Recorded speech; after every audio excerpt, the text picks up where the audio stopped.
I was sitting at my desk when my phone buzzed. A text from Claire, my fiancée. 2 weeks until our wedding. Everything was set. I opened the message expecting something about flowers or seating arrangements. Honey, I'm pregnant. My heart stopped. Then it started racing. Pregnant. We were going to have a baby. Holy shit. I was going to be a father. A smile spread across my face before I could even process it fully. This was huge. This changed everything. This made everything even more perfect. I kept reading, thinking of putting my ex's name on the birth certificate. It's more meaningful. The smile died. I read it again. Then again. My brain refused to accept what I just saw. She wants to name our baby after her ex-boyfriend. More meaningful. Those were her exact words. More meaningful than what? Than me? Than the father? Wait. The joy that had flooded through me 30 seconds ago turned into something cold and sharp. Why would she say that? Why would naming our child after another man even cross her mind? Unless. No. Stop. Think. She said she's pregnant. She didn't say the baby wasn't mine. But that comment, that insane, stupid comment about her ex's name being more meaningful. What does that mean? My mind started connecting dots I didn't want to connect. When was the last time we were together? 3 weeks ago, maybe 4. Has she been acting strange? Distant? I tried to remember, but everything felt fuzzy now. I stared at that message until my screen went dark. Then I turned it back on and read it again. The words hadn't changed. My hands were shaking. Not from anger yet. From something worse. Uncertainty. Doubt. Fear. What if this baby isn't mine? The thought hit me like a truck. I had no proof. She didn't confess to anything. But why else would she mention her ex's name in the same breath as announcing a pregnancy? People don't think like that unless there's a reason. A genuine reason. I typed back with fingers that didn't feel like my own. What great news. Congratulations. Sarcasm felt safer than confrontation right now. I needed information before I made accusations. I needed to see reactions, gauge responses, figure out what the hell was actually happening here. Because right now, all I had was a horrible feeling and one incredibly suspicious text message. I grabbed my jacket and walked out of the office. My supervisor called after me asking where I was going. I didn't answer. I got in my car and just sat there for a minute, gripping the steering wheel. My phone buzzed. Claire again. I'm so happy you're excited. We should celebrate tonight. Excited? Sure. I felt a lot of things right now. Excited wasn't one of them. I needed to talk to someone who might give me answers before I confronted her directly. Someone who'd react honestly if there was something to hide. I started the car and pulled up my maps. I knew where Zachary lived. Claire's ex-boyfriend. She'd pointed out his neighborhood once during a drive maybe 6 months ago. Mentioned he got married, settled down, bought a house. At the time it seemed like innocent small talk. Now it felt like reconnaissance. The drive took 40 minutes. 40 minutes of my brain cycling through every possible explanation. Maybe she was joking. Terrible joke, but possible. Maybe she meant it differently. Maybe I was overreacting. But that phrase kept playing on repeat. More meaningful. More meaningful than the actual father's name? How does that make sense unless the actual father is someone else? I pulled up to a 2-story house with beige siding and a neat front lawn. A blue sedan sat in the driveway next to a silver SUV. Married couple cars. I parked across the street and stared at the house for a minute. What was I doing? Was I about to accuse a man I'd never met of sleeping with my fiancée based on one weird text message? Yes, because that text message was too specific to be random, too strange to be innocent. And if I was wrong, I'd apologize and leave. But if I was right, I needed to see his face when I brought it up. I needed to watch him squirm. Maybe he'd confess. Maybe he'd panic. Either way, I'd know more than I did now. I walked up to the front door and knocked. 3 solid knocks. My heart was pounding, but my face was calm. A woman opened the door. Blonde, athletic, mid-30s. Zachary's wife, probably. Can I help you? She asked, looking confused. Hi, sorry to bother you. Is Zachary home? He's at work. Can I ask who you are? I pulled out my phone and showed her the text from Claire. Watched her eyes scan the words. Watched her face change from confused to shocked to something I couldn't quite identify. I'm Claire's fiancé, I said quietly. She just sent me this. I don't know what it means. I'm hoping your husband might have some insight. Her hand went to her mouth. What? Why would she say that? That's what I'm trying to figure out. She stepped back from the door, pulling her phone from her pocket. I need to call him. This is insane. I agree, I said. Mind if I wait? She nodded, distracted, already dialing. I could hear her voice shaking as she told Zachary to come home immediately. She didn't explain why, just kept saying it was urgent. She hung up and looked at me. He'll be here in 20 minutes. He works nearby. Thank you. We stood there in awkward silence. She kept glancing at my phone screen like she needed to read that message again to confirm it was genuine. I kept my face neutral. Inside, my mind was screaming. Outside, I looked like someone patiently waiting for answers. A truck drove by slowly, the driver obviously curious about the stranger on his neighbor's porch. I ignored him. My phone buzzed. Claire calling. I declined it. She could wait. I needed this conversation first. 18 minutes later, the silver SUV came speeding down the street and jerked into the driveway. Zachary jumped out, tall and fit, wearing business casual. He saw me standing there with his wife, and his face went pale. What's going on? He demanded, looking between us. I held up my phone. Claire sent me this today. Thought you might want to see it. He took the phone, read the message, and his expression went from confused to horrified in seconds. What the hell? I haven't talked to Claire in years. Then why would she mention your name? His wife asked, voice sharp. I don't know. He looked panicked now, which was interesting. Innocent people get confused. Guilty people panic. This doesn't make any sense. I took my phone back. She's pregnant. Says she wants to put your name on the birth certificate because it's more meaningful.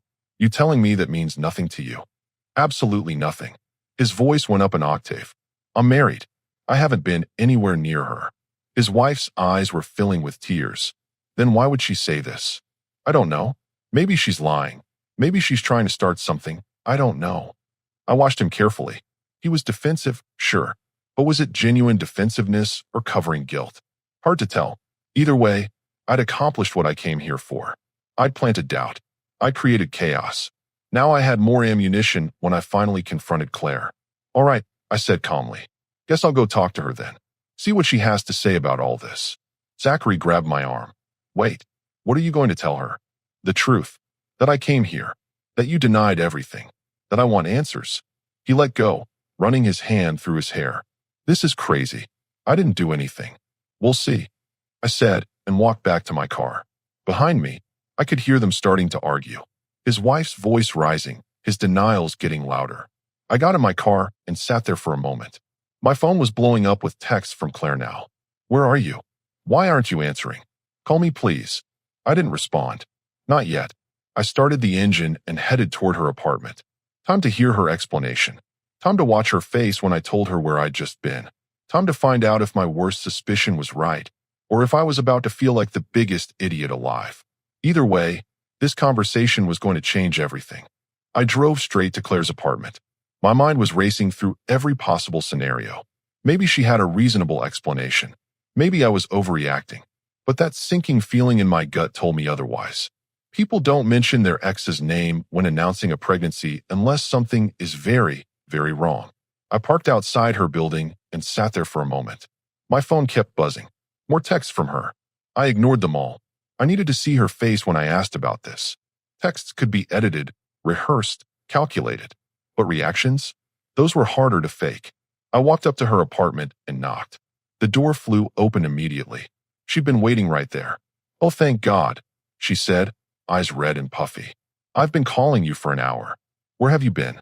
I walked past her into the apartment without answering. Sat down on her couch. Looked at her standing there in the doorway, wringing her hands. So, I said, voice calm. Tell me about the text. She closed the door and came to sit across from me. I know it sounded strange. I wasn't thinking clearly when I wrote it. Wasn't thinking clearly, I repeated. You wrote 2 sentences. You used punctuation. You said putting your ex's name on our baby's birth certificate would be more meaningful. That takes some thought, Claire. I was just so overwhelmed with emotion.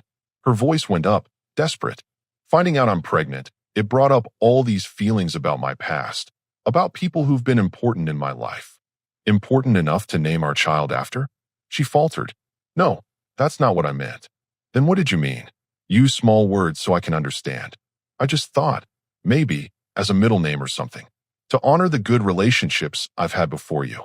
Zachary was a big part of my life at one point. Stop. I held up my hand. You want to give our baby your ex-boyfriend's name as a middle name, to honor him, while you're marrying me. When you say it like that, it sounds bad. Because it is bad, Claire. It's insane. I leaned forward. Why would that even cross your mind? Why would you text that to me right after announcing you're pregnant? She was fidgeting now, picking at her nails, not meeting my eyes. I told you, I wasn't thinking straight. The emotions just overwhelmed me, and I typed without processing. My phone buzzed. I pulled it out. Unknown number. I opened it. Tell your crazy fiancé to leave me alone.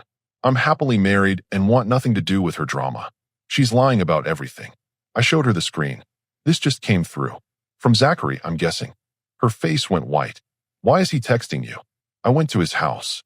She stood up so fast she knocked over her water glass. You what? Sat down with him and his wife. Had a nice chat. Showed them your text. Wanted to see how they'd react. You had no right. I had every right. My voice stayed level. You sent me a message that made me question everything. So I went looking for answers before confronting you. Seemed like the smart move. What did he say? He denied everything. Said he hasn't talked to you in years. Got very defensive. His wife started crying. I watched her face carefully. But the interesting part, he didn't seem confused. He seemed panicked. Because you ambushed him at his house with his wife there. Or because he has something to hide. I stood up. Here's what I can't figure out. If this baby is mine, if there's nothing going on, why would you mention him at all? Why would his name even enter your mind when you found out you're pregnant? She opened her mouth, closed it, opened it again. I don't know. It was stupid. I made a mistake. A mistake is a typo. A mistake is sending the message to the wrong person. But you specifically, intentionally, mentioned putting another man's name on our baby's birth certificate and called it meaningful. That's not a mistake, Claire. That's a choice. You're twisting everything I said. Am I? Then untwist it for me. Make it make sense. She started crying harder. Why are you being so cruel about this? I'm pregnant with your baby, and you're treating me like a criminal. Is it my baby? The question hung in the air between us. She froze. What? Simple question. Is the baby mine? Of course it is. How can you even ask that? Because of what you wrote. Because of how you're acting right now. Because nothing about this makes sense unless there's something you're not telling me. I've told you everything. She was shouting now. I made a stupid comment that I regret, and you've blown it completely out of proportion. My phone buzzed again. Another text from the unknown number. Your girl's been texting me all afternoon, begging me not to tell you anything. But there's nothing to tell because nothing happened. Keep your woman under control. I showed her that one too. He says you've been texting him, begging him not to tell me something. What don't you want him to tell me, Claire? I texted him once, after you left his house, to tell him I'm sorry you dragged him into this. That's not what this says. She grabbed for my phone. I pulled it back. Don't. You're ruining everything. Tears were streaming down her face now. We're supposed to be getting married in 2 weeks. We're supposed to be happy about this baby. And instead you're accusing me of things I didn't do. Then take a paternity test. She went completely still. What? Blood test. Medical facility. Prove the baby's mine. If it is, we move forward. If it's not, I didn't finish the sentence. That's insane. Is it? You wrote something that made me question everything. You're nervous as hell right now. Zachary's acting guilty. So prove me wrong. Take the test. I shouldn't have to prove anything to you. You're right. In a normal situation, you wouldn't. But this isn't normal. You made it abnormal when you sent that text. I headed for the door. Schedule the test. Send me the appointment details. Until then, I don't want to hear from you. Where are you going? Away from here. I opened the door. Oh, and the wedding? I canceled it this afternoon. Right after I got your text. Seemed premature to be planning a marriage when I don't even know if I'm actually the father of your baby. You canceled our wedding? Her voice cracked. I can uncancel it if the test proves I'm wrong.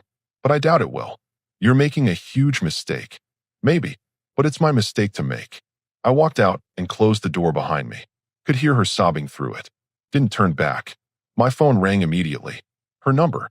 I declined the call. It rang again. Declined again. Then texts started flooding in. Please come back. We can work through this. I love you. Don't throw away everything we have. I got in my car and drove to my parents' house. I needed to tell them before Claire did. Needed to control the narrative before it spiraled. Because I had a horrible feeling that spiral was just getting started. When I pulled into their driveway, my phone buzzed one more time. Another message from Zachary. I'm getting a lawyer. Tell your fiancée if she keeps dragging me into her mess. There will be consequences. I have a marriage to save because of her lies. I sat there staring at that message. His marriage needed saving. Because of her lies. He kept saying nothing happened, but his panic suggested otherwise. Either he was guilty and covering, or he was innocent and terrified of being blamed. Either way, someone was lying, and I was going to find out who, even if it destroyed everything in the process. My mom opened the door before I could knock. She had that look on her face that mothers get when they know something's wrong. "What happened?" she asked, stepping aside to let me in. My dad was in the living room watching the news. He muted it when he saw my expression. "Wedding's off," I said, sitting down heavily on the couch. "For now, anyway." "What do you mean for now?" Dad asked. I pulled out my phone and showed them the text from Claire. Watched their faces go through the same journey mine had. Confusion, shock, anger. She wants to name the baby after her ex-boyfriend? My mom's voice went up. What on earth would possess her to say that? That's what I'm trying to figure out. I told them everything. The visit to Zachary's house. The confrontation with Claire. The demand for a paternity test. My dad nodded slowly. You did the right thing. Something's off here. But what if I'm wrong? I rubbed my face. What if she really did just have a moment of stupidity and I'm destroying our relationship over nothing? Then the test will prove it, Mom said firmly. And if she has nothing to hide, she shouldn't have a problem taking it. My phone buzzed. Claire again. I'd lost count of how many times she'd called in the past hour. You need to block her, Dad said. Until this gets sorted out. Don't let her manipulate you. She's not trying to manipulate. I stopped myself. Was she? The crying, the defensive anger, the way she tried to make me feel guilty for doubting her. Maybe you're right. I didn't block her, but I did turn off notifications. My phone could buzz all night if it wanted to. I wasn't looking at it. That night, I barely slept. Kept running through scenarios in my head. Best case, the baby was mine, and Claire had just said something monumentally stupid that she'd spend years apologizing for. Worst case, she'd cheated and gotten pregnant by her ex-middle ground scenarios. I couldn't even think of any. This was pretty black and white. The next morning, I woke up to 17 missed calls and 32 texts from Claire. I made myself coffee before reading any of them. Most were variations of, please talk to me, and I can explain everything. But one stood out. Fine. I scheduled the test. Next Tuesday at 10 a.m. Harbor Medical Center. Are you happy now? Tuesday. That was 6 days away. 6 days of waiting, wondering, slowly going insane. But at least she'd agreed to do it. I texted back, I'll be there. 3 dots appeared immediately, then disappeared, then appeared again. Finally, okay. Work was impossible. I told my boss I needed the week off. Family emergency. He didn't ask questions, just told me to take care of whatever I needed to take care of. Small blessings.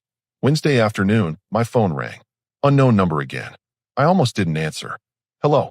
This is Natalie, Zachary's wife. Her voice was tight. We need to talk. I sat up straighter. Okay. Did Claire really text you what you showed us? About the baby's name? Yes. I can forward you screenshots if you don't believe me. No, I believe you.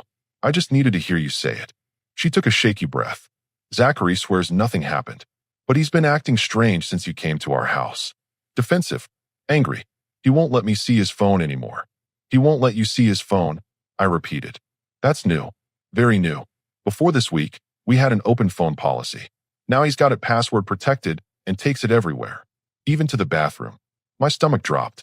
That's not a good sign. No, it's not. Another pause. Is Claire taking a paternity test? Tuesday. When you get the results, will you tell me? I deserve to know if my husband has been lying to me. I will, I promised. I'm sorry you're going through this. I'm sorry you are too. She hung up. I sat there staring at my phone. Zachary's sudden phone secrecy was damning.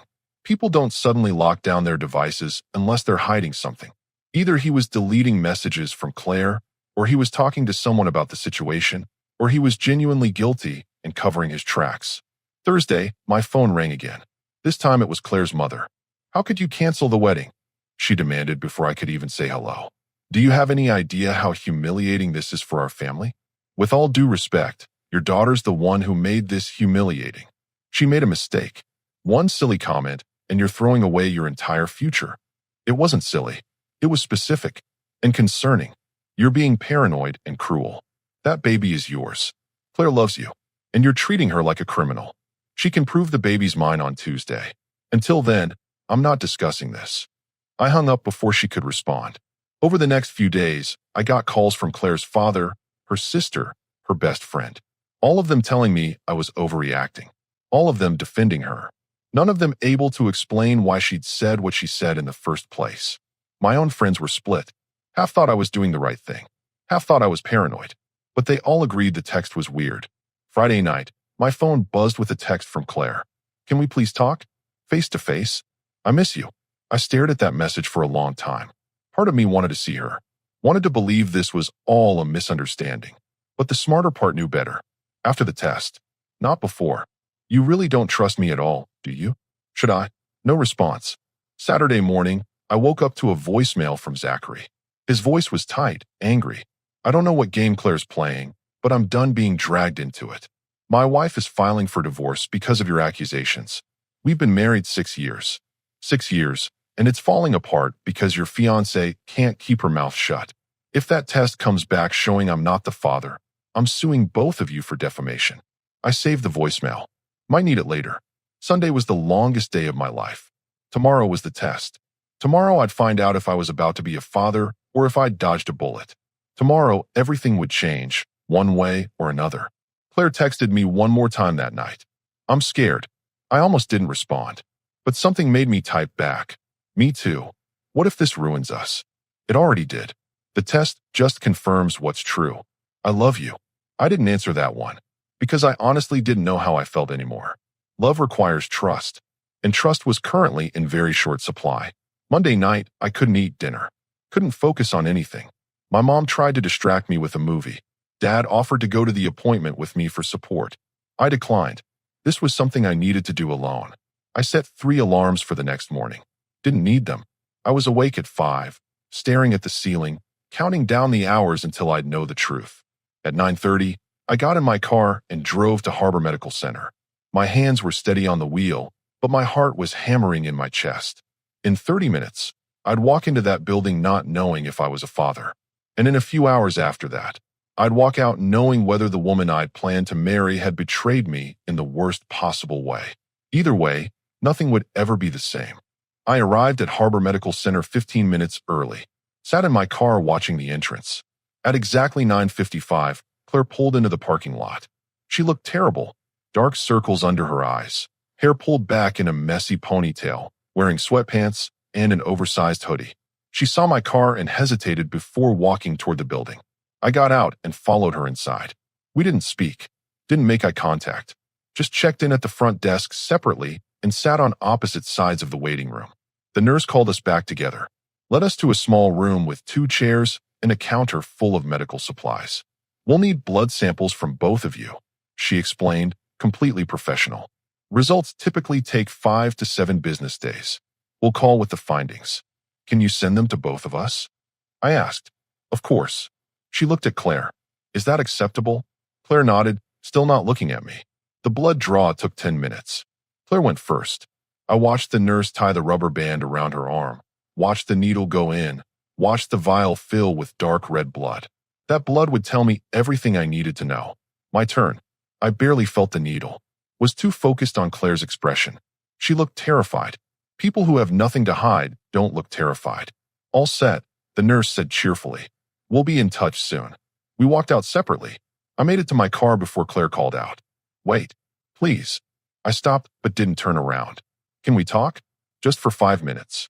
About what? About us. About how we fix this. I turned to face her. There's nothing to fix yet. We wait for the results. Then we'll know if there's anything left to fix. You really think I cheated on you? I think you gave me every reason to wonder. That's on you, not me. Her face crumpled. I made a stupid mistake with that text. I've told you that 100 times. Why won't you believe me? Because your story keeps changing. Because you get defensive when I ask questions. Because Zachary's hiding his phone from his wife now. I leaned against my car. If there's nothing going on, why is everyone acting so guilty? He's hiding his phone because you destroyed his marriage. His wife thinks he cheated because you planted that idea in her head. I didn't plant anything. I showed her what you wrote. She drew her own conclusions. This is insane. Claire wrapped her arms around herself. In a week, you're going to get those results back and feel like an idiot. And I don't know if I'll be able to forgive you for putting me through this. That's fair. I don't know if I'll be able to forgive you for making it necessary. I got in my car and drove away. Left her standing there in the parking lot. My phone started buzzing before I even made it to the street. I ignored it. The next 7 days were brutal. Claire called constantly. Her family called constantly. My family tried to support me while secretly hoping I was wrong. I could see it in their faces. They wanted the baby to be mine. Wanted this whole nightmare to be a misunderstanding. I wanted that too. But wanting something doesn't make it accurate. Wednesday, Natalie called again. I filed for divorce, she said flatly. Zachary's staying at a hotel. He's still denying everything, but I can't live with the doubt. I'm sorry. Don't be. If he's innocent, he'll prove it. If he's not, her voice cracked. I deserve better than a liar. You do. When do you get your results? Any day now. Call me when you do. I will. Thursday afternoon, Claire's sister showed up at my parents' house. I was in the garage working on my car when she found me. You're destroying her, she said without preamble. She hasn't eaten in 3 days. She's having panic attacks. All because you can't trust her. All because she gave me a reason not to. One text message. One stupid text message. That mentioned naming our baby after her ex-boyfriend. Yeah, that's a pretty significant stupid text message. She explained that. She was emotional and not thinking clearly. I put down the wrench I was holding. Let me ask you something. If your fiancé sent you a text saying he wanted to name your baby after his ex-girlfriend because it was more meaningful, would you just shrug it off? She opened her mouth. Closed it. That's different. How? Because Claire wouldn't actually do that. She loves you. Then the test will prove it, and we can all move on. She left without another word. 20 minutes later, Claire's father called. I didn't answer. He left a voicemail calling me paranoid and selfish. I deleted it without finishing. Friday, my phone rang at 2 in the afternoon. Unknown number. I almost ignored it, but something made me answer. This is Harbor Medical Center calling for. The woman paused, checking her notes. Regarding lab results for Claire Bennett and yourself? My heart stopped. Yes, this is him. Your results are ready. I can email them to both parties now, or you can pick up physical copies at the front desk. Email them, please. They should arrive within the next few minutes. Have a good day. She hung up. I stared at my phone. This was it. In a few minutes, I'd know. I'd actually know. I sat down on the porch steps, opened my email, refreshed it. Nothing. Refreshed again. Nothing. Refreshed a third time. New email from Harbor Medical Center. I clicked it. The PDF loaded slowly. Too slowly. My hands were shaking so badly, I almost dropped my phone. The document filled the screen. Medical jargon I didn't understand. Technical terms and numbers. I scrolled down looking for the only thing that mattered. Then I found it. Probability of paternity, 0%. Based on the genetic markers analyzed, the tested man is excluded as the biological father of the tested child. 0%. Excluded. Not the father. I read it 3 times to make sure I wasn't misunderstanding. But it was clear. Brutally, undeniably clear. The baby wasn't mine. I sat there on the porch steps, staring at those words, feeling absolutely nothing. No anger, no sadness, no relief. Just emptiness. My phone rang. Claire. I answered. Did you get it? She asked, her voice small. Yeah. Silence. Long, heavy silence. I'm so sorry, she whispered. So it's true. You cheated. It was one time. One stupid, drunk mistake. I didn't mean for this to happen. With Zachary. Yes. When, a month ago, we ran into each other at a bar. We were both drinking. It just happened. A month ago, while we were planning our wedding. While I was calling vendors and confirming the guest list. While she was trying on dresses and showing me flower arrangements. Does he know? Not for sure. I told him it might be his. He's been panicking ever since. And you were just going to marry me and pretend the baby was mine. I thought maybe it was. I wasn't sure, but you knew it might not be. And you didn't tell me. She was crying now. I'm so sorry. I made a horrible mistake. But I love you. We can still fix this. I laughed. Couldn't help it. Fix this. Claire, you're pregnant with another man's baby. A man you cheated on me with. What exactly is there to fix? We can get through this together. No, we can't. We're done. I stood up. You need to tell Zachary. He deserves to know he's about to be a father. What about us? There is no us.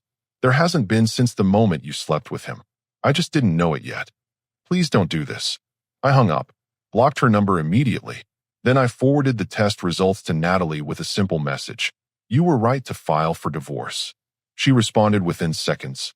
Thank you for telling me. I'm sorry you had to go through this. I called my parents. Told them everything. My mom cried. My dad just said, come home. We'll figure out the next steps. Next steps. Yeah, there were a lot of those coming. But first, I had one more thing to do. I got in my car and drove to Claire's apartment. Didn't knock. Used my key one last time. She was sitting on the couch, exactly where I expected her to be. I want every penny back, I said. Everything I spent on the wedding. The deposits, the venue, the photographer, all of it. I don't have that kind of money. Then figure it out. Sell something. Borrow from your parents. I don't care. But you're paying me back every single dollar. That's not fair. Fair. I stared at her. You cheated on me. Got pregnant by your ex, tried to trick me into raising his baby. And you want to talk about fair? She had no response to that. I put my key on the counter. Goodbye, Claire. I walked out for the last time, got in my car, and drove away from the biggest mistake I almost made. The baby wasn't mine. The wedding was canceled. The relationship was over. And somehow, I'd never felt more relieved in my entire life. I didn't waste time. Saturday morning, I sent a group text to both families. Claire's parents, her sister, my parents, my brother. Everyone who'd been involved in this mess. Family meeting. My parents' house. 2 p.m. today. Everyone needs to be there. Claire's mom called immediately. What's this about? You'll find out at 2. I showed up early. Set up my laptop on the dining room table. Printed copies of the paternity test results. When people started arriving, the confusion was obvious. Claire showed up last, looking like she hadn't slept. Her parents flanked her protectively. All right, her father said. What's this about? I handed everyone a copy of the test results. Watched their faces as they read. 0% probability of paternity, I said loudly. The baby isn't mine. Want to know whose it is? Claire's mother went pale. This can't be right. It's right.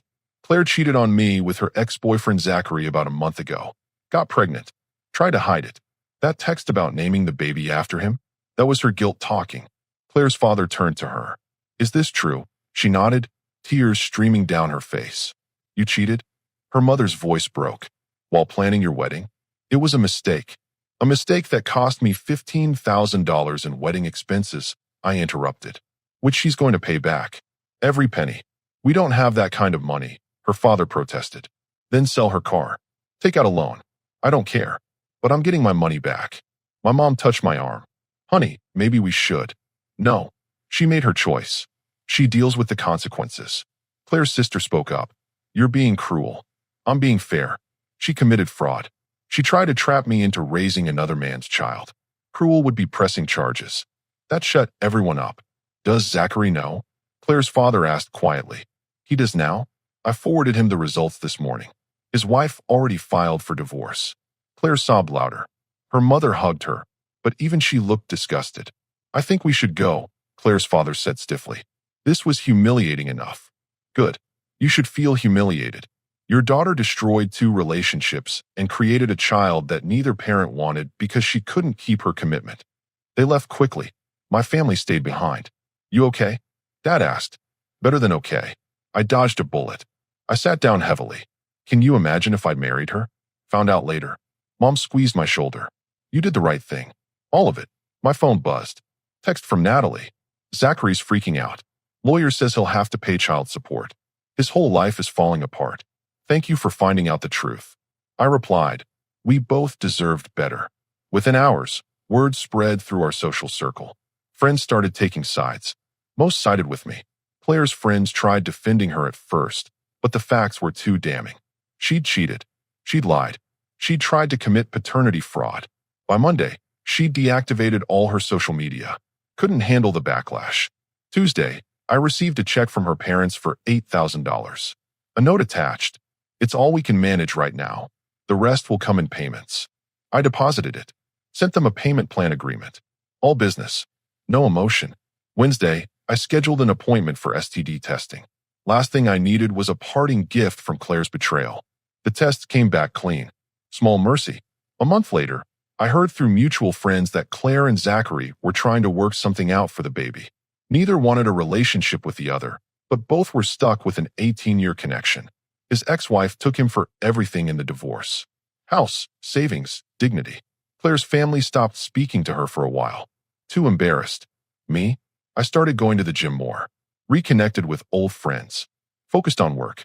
Slowly rebuilt the life I'd almost destroyed by ignoring red flags. That text message saved my life. As stupid as it was for her to send it, it was the best thing that ever happened to me. Because now I was free, and she was stuck living with the consequences of her choices. Sometimes the trash takes itself out. You just have to be smart enough to let it go. 6 months later, I got the final payment from Claire's parents. $15,000 total, fully reimbursed. I deposited the check and felt nothing. No satisfaction, no anger. Just closure. My life had changed completely. Promoted at work. New apartment downtown. Started dating again, casually. No rush. I'd learned my lesson about ignoring red flags. I ran into Claire once at a grocery store. She was visibly pregnant, looking exhausted. We made eye contact. She opened her mouth like she wanted to say something. I kept walking. Nothing left to say. Heard through friends that Zachary was paying child support, but refused to be involved beyond that. His ex-wife remarried someone better. Claire's parents helped her occasionally, but the relationship was strained. She'd burned too many bridges. My family never mentioned her name anymore. That chapter was closed, locked, and buried. One night, my buddy Ethan asked me if I regretted how I handled everything. Not for a second, I said. That text message was the universe warning me. I could have ignored it, married her, and spent years raising another man's kid before finding out. Instead, I listened to my gut. Think you'll ever trust someone again? Yeah, but I'll verify everything now. Trust and verification aren't opposites. They're partners. 3 weeks ago, Claire texted from a new number. I'm sorry for everything. I hope you're doing well. I blocked it without responding. Some apologies come too late to matter. Last week, I took down the last photo of us from my cloud storage. Deleted her contact information permanently. Removed every trace. People ask if I'm bitter. I'm not. I'm grateful. Grateful for that stupid text message. Grateful I found out before the wedding. Grateful I had the backbone to walk away instead of believing her lies. She made her choice. I made mine. She's living with the consequences of betrayal. I'm living free. Sometimes the best revenge is simply being happy while they're stuck in the mess they created. I don't think about her anymore. Don't wonder what could have been. Don't miss what we had. Because what we had was built on lies. And I deserve better than that. Everyone does. The end.